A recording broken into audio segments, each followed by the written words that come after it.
we go. So good afternoon, everyone. Lisa Ware, Senior Group Leader. This is the 4:30 Yessave Team Coaching. And today it's going to be all about getting the right response to prospecting. Okay, now this is the big thing. This is it, isn't it? You don't get any bigger than you've got to have people to talk to. And if you haven't got people to talk to, you haven't got a business. So as I put in the little pre-run, there are options that can come from prospecting. You can get yes, you can get no, and you can get no for now. All right.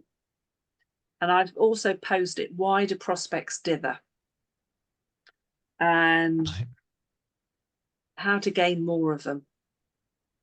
And how to achieve more of a yes on your close. Okay. So there is a lot of things to go through, and I'm not sure if I can do it justice in half an hour at all. But anyway, here we go. So the first big principle, number one, is less is more. I know that people prospect people and they say too much. They sell it and then they buy it back. They just say too much in enthusiasm. And let's be honest, you know, we're pretty enthusiastic. We do think it's the best thing since sliced bread. I know I do. And we can verbally diarrhea on people, and that's not a good thing. So there is something called KISS, and I talk about this quite a lot. Keep it short and simple. And there is a way to gain good responses. Oh, Annette's come in, and there's always feedback on Annette's that I don't know why. So let's put a hand. Yeah. Is that off now? Good. Let's do this. So I'm going to share my screen with something that came into my, it's not Twitter, it's X now. It'll always be Twitter to me. I'm going to share this from Big Al because I'm one of his followers, and I like Big Al. He's a nice bloke. Okay, I think you can all see this is what came in from Big Al this morning. He says, my prospects have so many excuses. New networkers complain I spent hours with these prospects, and at the end, they tell me every imaginable excuse. Well, it does happen, but we shouldn't blame our prospects. They are only reacting to what we say and do. By the way, guys, I didn't promise this was going to be, this might hurt some people, right? But it's the truth. The problem is within our control. Well, that's good news, isn't it? Yes, we can change what we say and do, and our prospects will respond. So, for instance, we can use pre-closing skills, different rapport builders, better binary choices at closing. That's what we call the alternative close, by the way.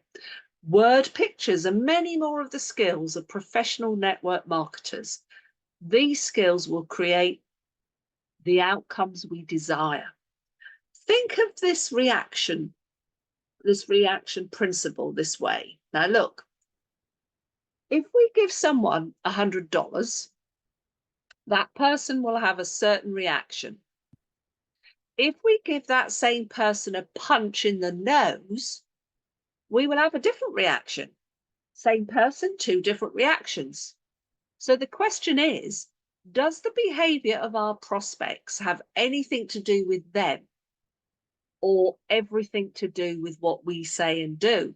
And of course, the fun answer is that we can control the outcome, and that gives us the power to build our business for the future. And he put it down with a nice picture. So I'm going to stop the share. Now, that puts a lot of onus on us, doesn't it? It's saying that actually it's down to us. Okay. However, I am now going to really be confrontational. There is a couple of writers, and we've been told about all of this. Who remembers Go for No? Aye, aye. followed by go for no for network marketing, followed by when they say no. I'll tell you what, as well as Richard Fenton and Andrea Waltz providing those books, I'm now going to absolutely say there's been a whole industry that has worked off of that. In other words, do you know what? Go for no, because the more no's you go for, you'll get a yes. I don't agree. I never have. I have never agreed with that. And I would say there's a whole industry that makes a lot of money out of us. I'm in the big owl camp. I'm in skills. Skills pays the bills. And I believe that if we can skill up on the things we say, we will produce the right reactions from the people in front of us. And there are many things that we can learn. There's no short change to this. You have to put the time in. Look, let's put it to you this way. We've all got an idea how many years it takes. Oh, this could be the wrong analogy here. A doctor you can never get hold of now, but how many years do they practice to become a GP? It's 7 years. When they go into hospitals and stuff, it's a lot more. And you've got to admit, it's a lot of training, isn't it, to get there? And yet people work full time in their jobs. And then they join this, and I don't know why, but they expect in a few short hours to have masses of skill. And I'm not quite sure why they think that. I think it's something to do with the way that we bring them into it. Do you think that maybe we set the expectation a bit too high and fast? Do you think we should actually say that when we bring them in, well, actually, there's going to be quite a bit of learning to do. Now, I've been picking up through my groups and teams, there's a lot of people don't realise all the training that's available, and they are not getting people on a mindset of, you're going to have to learn a lot of stuff to get good at this. And I think it's partly because we're constantly hearing about speed, and that I don't mean the drug speed, I'm on about the speed of doing things, all right? That everything should be done super fast. Now, of course, we want people to get off to a great start, but I do feel that there's an awful lot of impetus that everything should happen instantly, and I don't think it does. So let's take you back to the prospecting thing. So I'm saying go for no, I don't feel is the right way. So what can we do? Well, this one is definitely worth a read. The 4 Colour Personalities for Multi-Level Marketing. Mr. Big Owl, Tom Schreiter, absolutely astonishingly good. Would you not say that when we grasp the skill of understanding people's personality, that we build better communication and rapport? We absolutely do. Because the first few moments that I'm with someone, I'm actually mentally deciding what kind of person they are. How do I pose myself and my questions to that person that's in front of me? Because if I do it all wrong, I'm going to definitely get a bad response or no response at all. So that's one thing you can do right. And there's another follow-on book that's really good, and it's about how to get appointments without rejection. That's Keith and Tom Schreiter, another good book. It's all on podcast. In fact, you can actually pick it up on YouTube. Now, I'm going to say to you, this stuff is stuff that needs to be ingrained in us. And it's not to make it complex, but it's to help. Alan, could you just mute yourself? Alan, could you mute yourself if you're going to talk? Hold on, let's mute you, because otherwise it's going to wreck the video. Thank you. I'm not saying you've got to make this complex, but you've got to understand that in every job there's stuff to be learned. And I would say that there's some really good stuff there in those 2 books alone, and the stuff that head office supplies. So when we are prospecting, what should we be doing? Should we be selling? No, We shouldn't be selling. What we should be doing is asking questions. Good old Alan P's questions are the answers. All right, it's an absolute mainstay and it's true. So I'm going to share a little prospect that I did by chance. In fact, actually, I did 3 of them on Saturday while I was enjoying myself with my youngest daughter and my little baby grandson, Rupert, and my husband. So we went to Brownsea Island for a few hours. And the first little bit of prospecting actually happened while I was sussing out how much I had to pay and how to pay at the car park, because there was a couple there. And I'm stood there reading it all. And I said to this bloke, because I can talk to anyone, he was with his missus. I think they were, married. And I just said, these days, I feel you need an ology to know how to pay for your car, to park it. And they agreed. And we had a right laugh and a giggle. And this was all moments. And I said, you might want to write this down, I'm so glad that I'm in a business that what I do is simple. That's all I said. It was a statement. Now, Big Al talks about this. And what do you think happened? Well, the guy turned round and he went, oh, what do you do then? And I said, oh, I show our people to create financial stability and also how to save money. He said, that sounds interesting. He said, how do you do that? I said, well, ultimately, I show people how to reduce their bills. And then they show people how to reduce their bills and they earn money, they earn royalty income. He went, wow. He said, what sort of bills? I said, well, I'm sorry, the boring everyday essentials like energy and stuff. He said, well, everybody wants to save on that, don't they? I said, well, yeah, most people do. I said, well, are you interested? And one gave me a poke in the back at this point.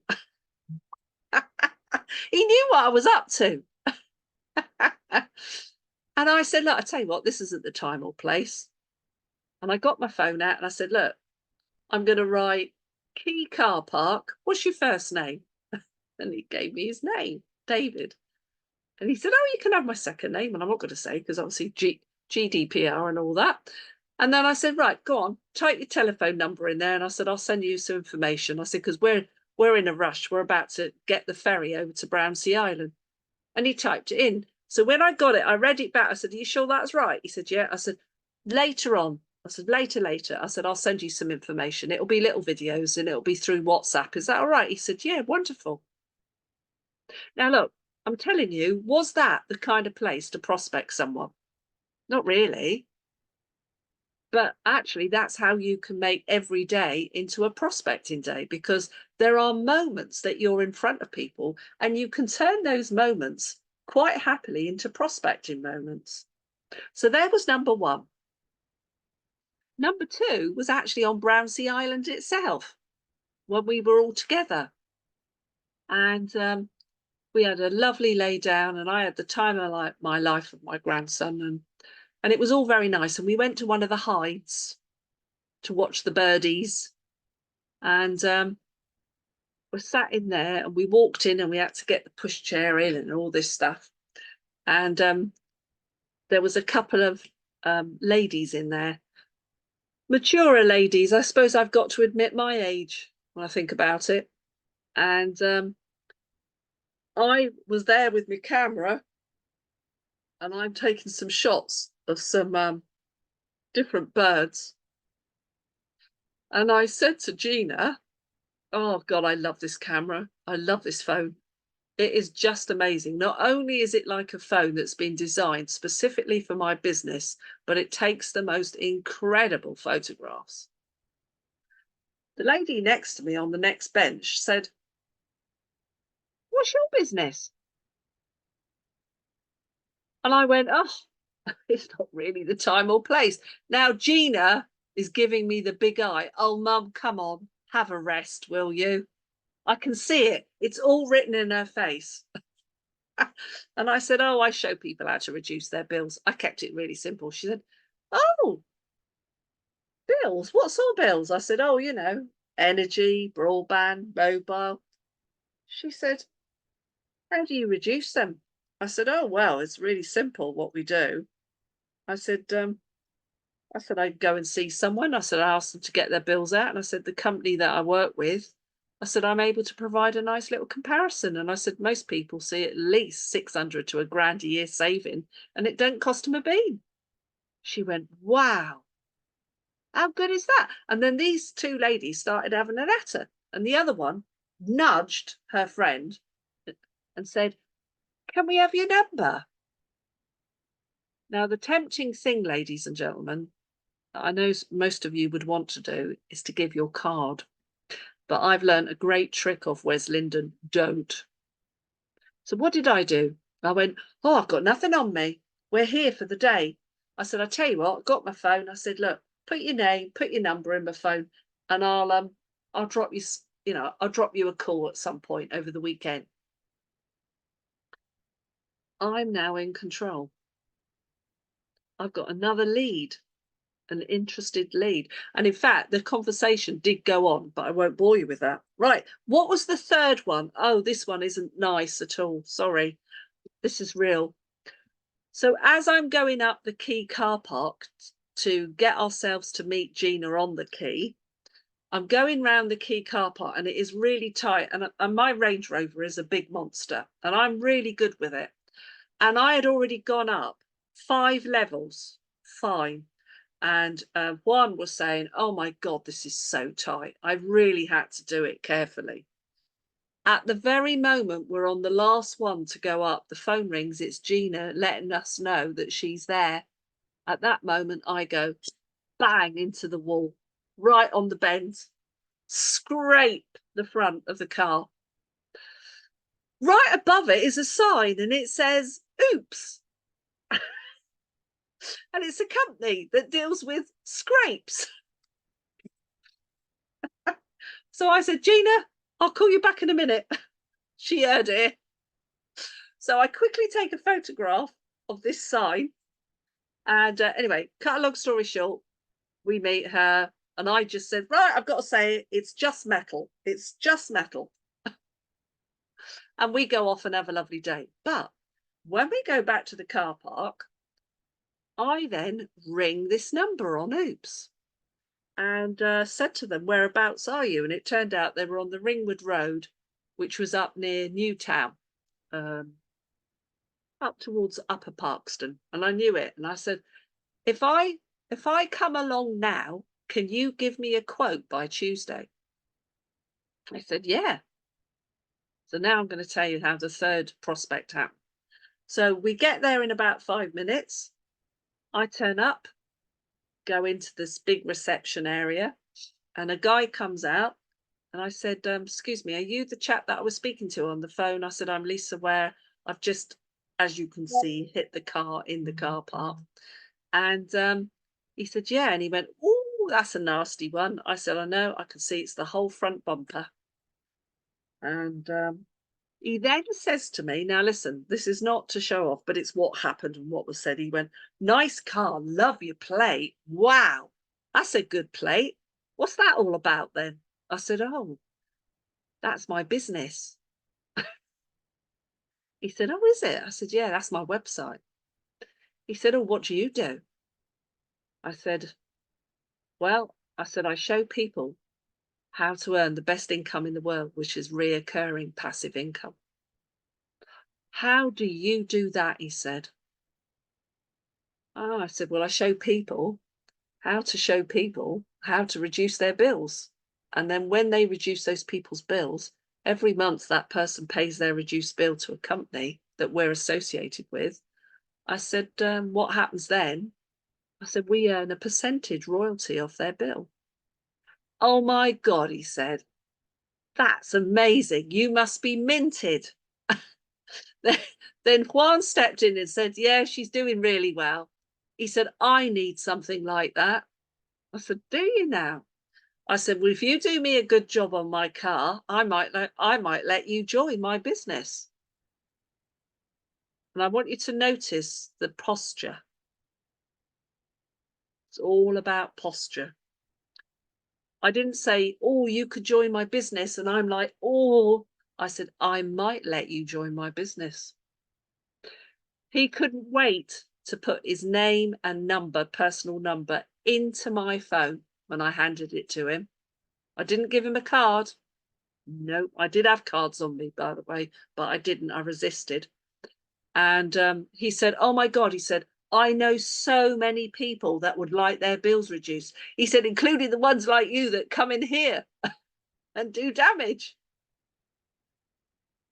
So what I'm sharing with you are examples of how prospecting should be happening. But don't get me wrong, it's taken me a lot of years to get to this, that I turn lots of natural events into things that matter. And as I've put here, talk to more people, not just one. Do you know, I hear people saying, oh, well, I'm working on somebody. And I think, what the hell are you doing to them? What do you mean you're working on them? I can see some laughing going on. All right. If you are only speaking to a couple of people a month, you have not got a business. I'm sorry. You haven't. You've got to do it a lot more than that. And it's got to be a natural thing. I mean, I've just been down earlier on today to pick up something from Boots the Chemist. I had another conversation, and I won't go through that one because they're similar. I do it all the time. So when people say, well, you've got 700 personal customers, Lisa, how do you find more customers? Because all the time I'm in front of people. It's kind of natural. And then I dropped into take out an old SIM card, an O2, and put the UW one for a customer that I've just signed up. And then straight away I'm in there. Do you love this kind of customer service? I said to this lady, her name. And she said, yeah. I said, do you think there's any other company that that will, come from places like Pakistan and send somebody out and come and see you? She said, no. I said, well, I said, at this moment, that rate you've got, it's probably only going to last to the 31st of May. And if you'd like to help any of your friends to get the best that you've got with this kind of customer service, you've got to give me names, people to call. And she said, she said, I'd rather call them myself. No, that's fine. You can't change stuff like that. Yeah. But what I'm doing is sowing the seed for referrals. Is that true? Yeah. So all the time, it's about what we say and how we do it and the way we present it to people. If you want to get the right response, you've got to somehow pose the right question. You've got to get the right kind of feedback. And you can't get that if you build confrontation. And what Big Al says is the skill of understanding personalities and how to pose the right questions all the time can work for us really, really well. Okay.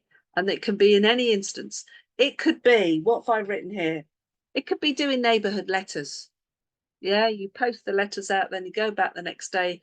I would say laminate one, knock on the door and just say, did you get this? In fact, I said to one of my new team, do you know the best thing to do is go and put out 10, then go back with a laminated one and knock the door and say, I sent out some of my minions to put these out. Did they do the job? Did you get one? And she laughed her head off. And I said, what a great reason that you're going back with authenticity, because you want to know, has it even been delivered? True. And then you can go into conversation when they say, oh, what's that about? Right, now you're in conversation. So that's a great way to do it. 20Ks, it's not much different. It's the same sort of thing. You just want to stop them for any reason. I mean, Kev's been with me. We were in, I think the hardest thing I've ever known, which was between Sainsbury's and Marks and Spencer's at Head End. And I tell you what, people were flying through that foyer. I even got the big hand. It was like trying to stop them. So in the end, we came up with stopping them and asking them, do you know, is there a car parking charge? Because I couldn't find anything. And I don't know how many times we asked people that, but just to stop them. And then say to them, oh, while you're here, look, let me just show you something. And for me, I grab the bill and say, look, because what we had, the stand was, in my opinion, not very good. It didn't say anything about anything. But you can use, it's all about the right questions. Here's something I've written down. Talking at the right time. There's definitely a time and a place when to talk to people. So could you imagine if you went into a room and you were looking for a date, you know, when you were dating? Would you go straight in there if you were talking to a guy? And I can see, you know, Ros laughing. You wouldn't go in straight away and say, oh, I think you're marrying material. You're just up my street. That definitely would get a bad response. What you would do is probably show that you were interested in them by asking questions. What is it we say? Be interested, not interesting. This is no different. The more you show interest in other people and what's going on, and they in turn ask questions, you've got something called rapport. That's what rapport is. You know when you haven't got rapport, when they sit there with a glum face, or they stand there and they don't say anything, you've got no rapport. So it's all about how we are with people. And I can tell you, I was asked many, many years ago by a senior team leader to attend a WI, Women's Institute, and it was actually in Litchett Matravers, and there was about 100 women there. Now, in my early naive days, I thought that was a fabulous idea. Oh my God, 100 people immediately that are going to listen to a presentation. I couldn't be more wrong. Why was it bad? Because actually it was a presentation as opposed to a conversation.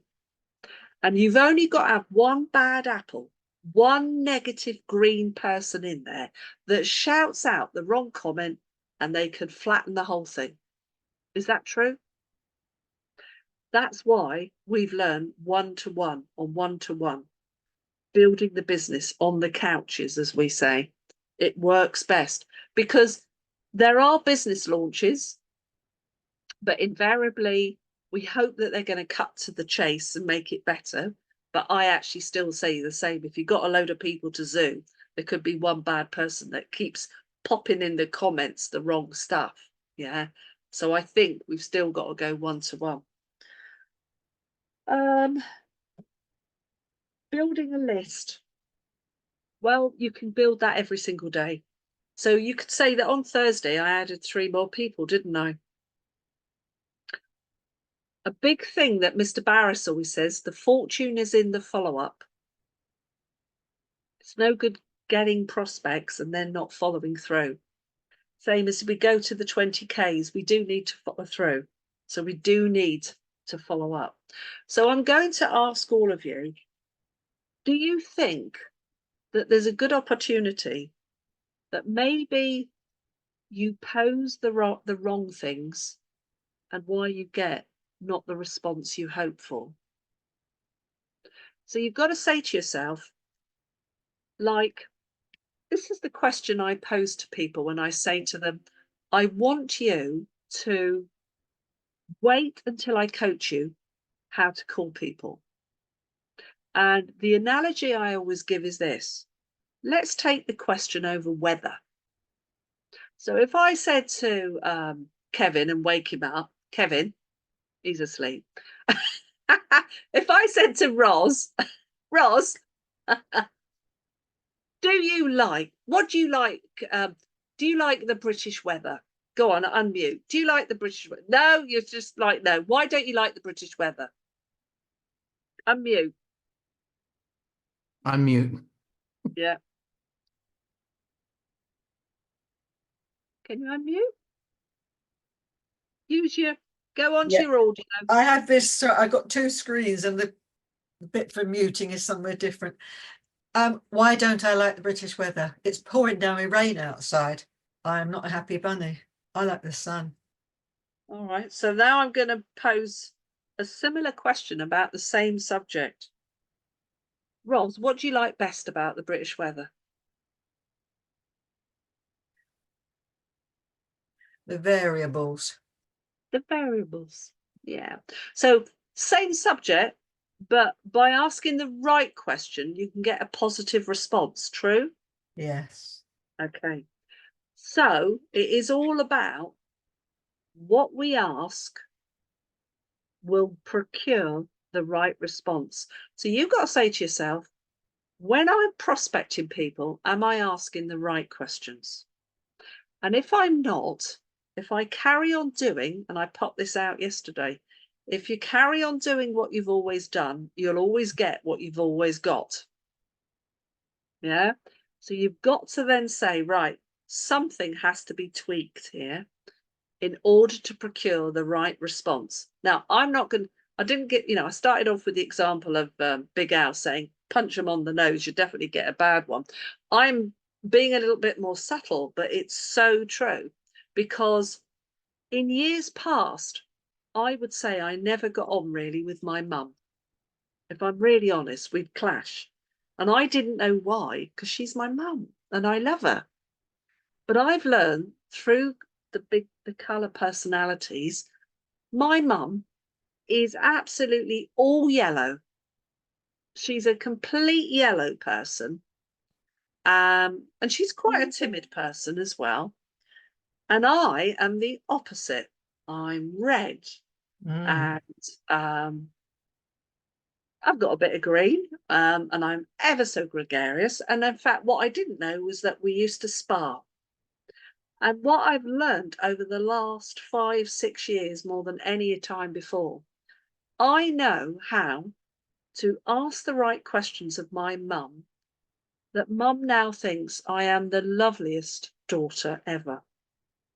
And we now get on and we love each other and we hug loads. And it's all about how we are with people. And it's just the same with acquaintances and even people we don't know.